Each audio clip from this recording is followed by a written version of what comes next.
आज हम बात करेंगे एक ऐसी कहानी की जो इंसान और एक अजीबोगरीब प्राणी के बीच के गहरे प्यार को दिखाती है।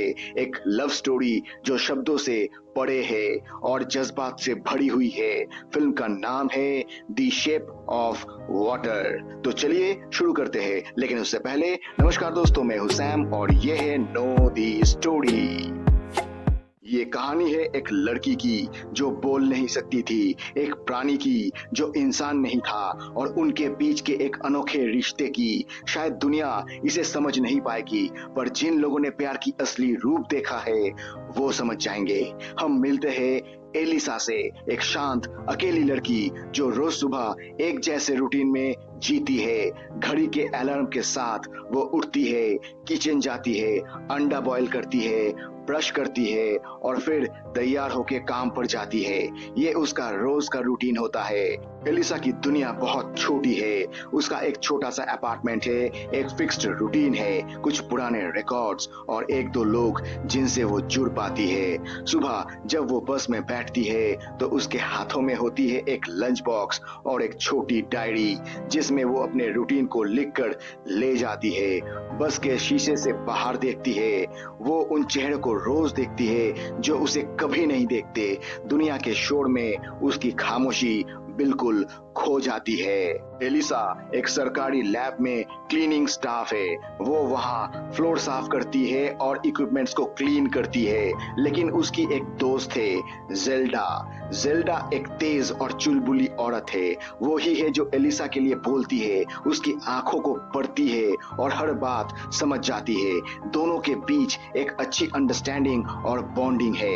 एक और इंसान होता है उसकी जिंदगी में, जाइल्स, एक पेंटर, एक अकेला इंसान जो खुद अपने समय और समाज से लड़ रहा है। जाइल्स और एलिसा एक दूसरे के दर्द को समझते हैं। दोनों अलग है, तन्हा है, लेकिन एक दूसरे के साथ होने से थोड़ा बेहतर लगता है। अगला दिन भी शुरू होता है उसी रूटीन के साथ। एलिसा सुबह उठती है, अंडा उबालती है, ब्रश करती है और फिर तैयार होके बस पकड़ के लैब पहुंचती है। सब कुछ वही पुराना लगता है, लेकिन उस दिन लैब में एक अजीब सी हलचल मची होती है। सिक्योरिटी ज्यादा टाइट है, कॉरिडोर्स में आर्म्ड गार्ड्स है और कुछ साइंटिस्ट इधर उधर तेजी से चल रहे हैं। हर चेहरा टेंशन से भरा हुआ है। जेल्डा कुछ ज्यादा नहीं बताती, बस इतना कहती है कुछ खास लाया गया है साउथ अमेरिका से।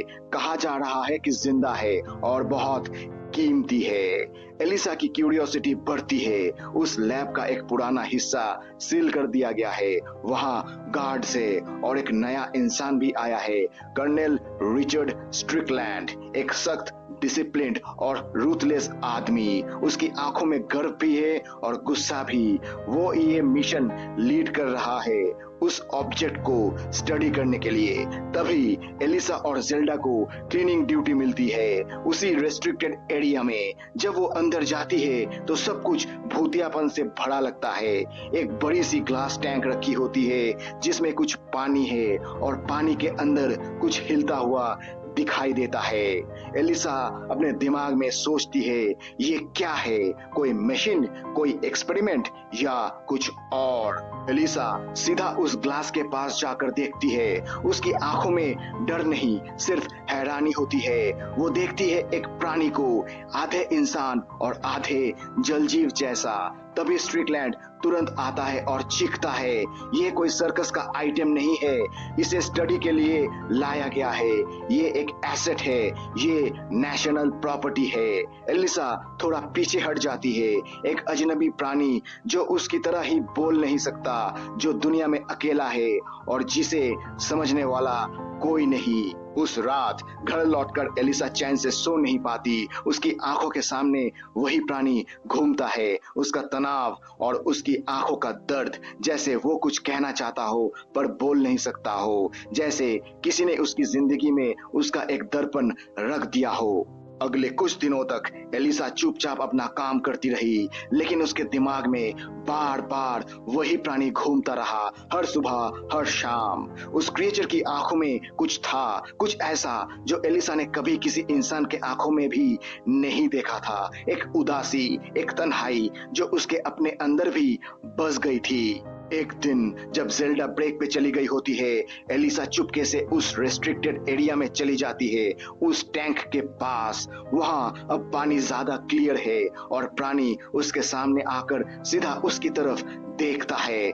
पहली बार एलिसा घबराती नहीं, बल्कि वो धीरे से अपने लंच बॉक्स से एक उबला अंडा निकालती है और टैंक के पास जाके रखती है। उस प्राणी ने पहले तो कुछ नहीं किया, फिर धीरे से आया, अपने हाथों से अंडा उठाया, उसकी खुशबू ली और खा गया। एलिसा की आंखों में एक छोटी सी मुस्कान आ जाती है। वो हर दिन आने लगती है, हर दिन एक अंडा देती है और धीरे धीरे दोनों के बीच एक कनेक्शन बनने लगता है। एलिसा उसे हैंड सिग्नल्स देने लगती है, जैसे good morning, my name is Elisa, you are beautiful, और वो प्राणी भी सिग्नल्स समझने लगता है।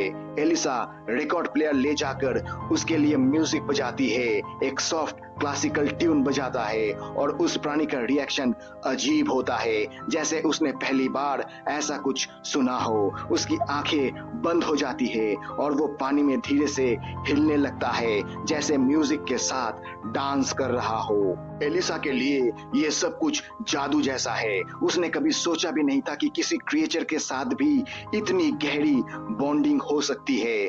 बिना एक शब्द कहे दोनों एक दूसरे के जज्बात महसूस करते हैं। एलिसा की जिंदगी अब पूरी तरह बदल चुकी है। उसके लिए लैब जाना सिर्फ काम नहीं रहा, बल्कि एक मिशन बन गया है। हर रोज वो कुछ समय उस प्राणी के साथ बिताती है, उसे अंडा खिलाती है, म्यूजिक सुनाती है और साइन लैंग्वेज में उससे बात करती है। वो प्राणी भी उसे पहचान गया है। जब भी एलिसा आती है, वो टैंक के पास आ जाता है, जैसे किसी अपने के इंतजार में हो। लेकिन हर खुशी के साथ आता है एक खौफ। कर्नल स्ट्रिकलैंड को वॉशिंगटन से ऑर्डर्स मिलते हैं, उस प्राणी को काट कर देखो, उसका सिस्टम समझो, इससे पहले कि रशियंस कुछ नया कर ले।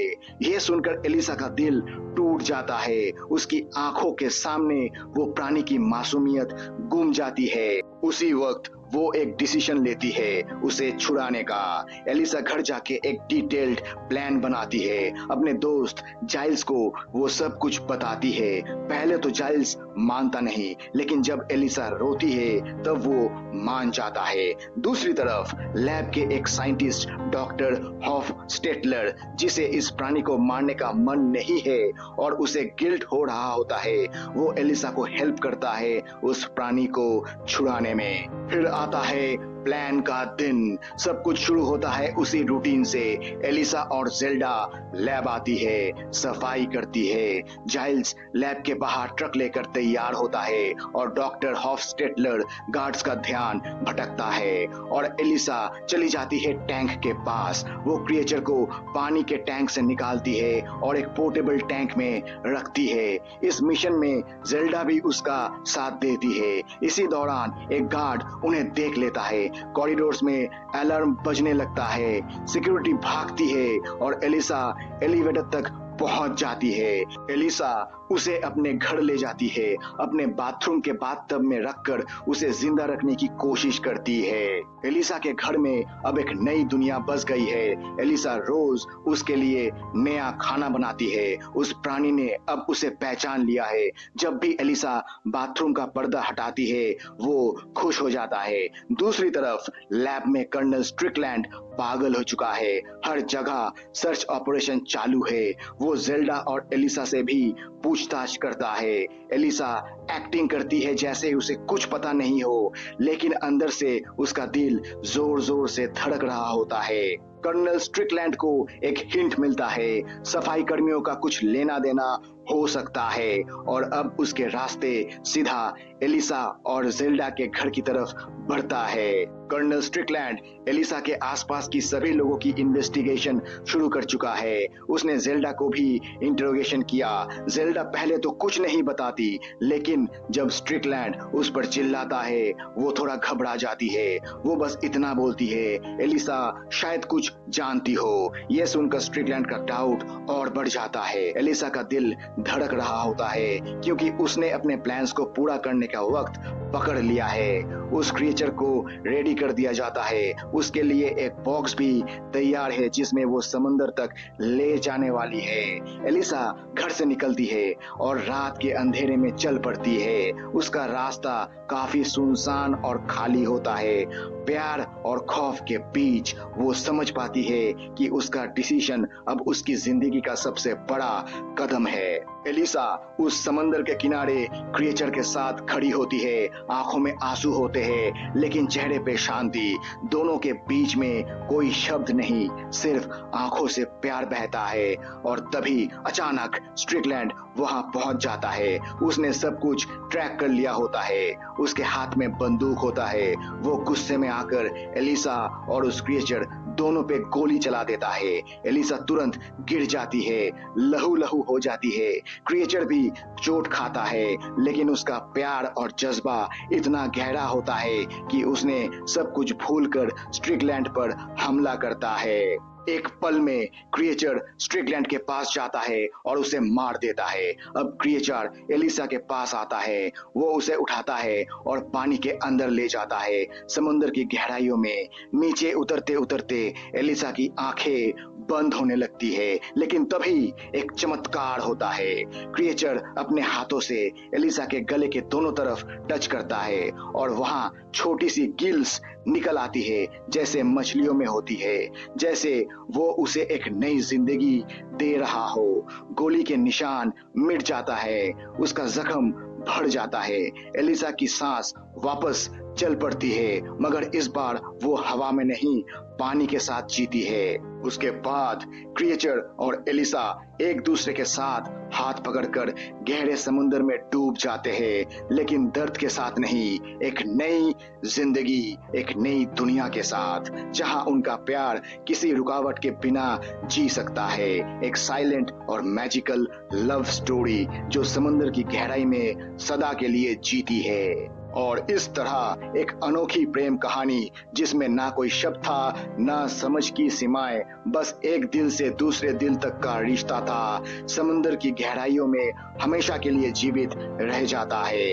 ये कहानी हमें याद दिलाती है कि प्यार सिर्फ देखने का नहीं, महसूस करने का एहसास होता है। तो दोस्तों, अगर आपको ये कहानी पसंद आई हो तो वीडियो को लाइक करें, अपने दोस्तों के साथ शेयर करें और ऐसे ही और मूवी एक्सप्लेनेशंस के लिए हमारे channel know the story Hindi को सब्सक्राइब करें। आपका एक सब्सक्राइब हमें और कहानियां सुनाने के लिए प्रेरित करता है। मिलते हैं अगले वीडियो में एक और दिल छू लेने वाली कहानी के साथ। तब तक के लिए अपना ख्याल रखिए। धन्यवाद।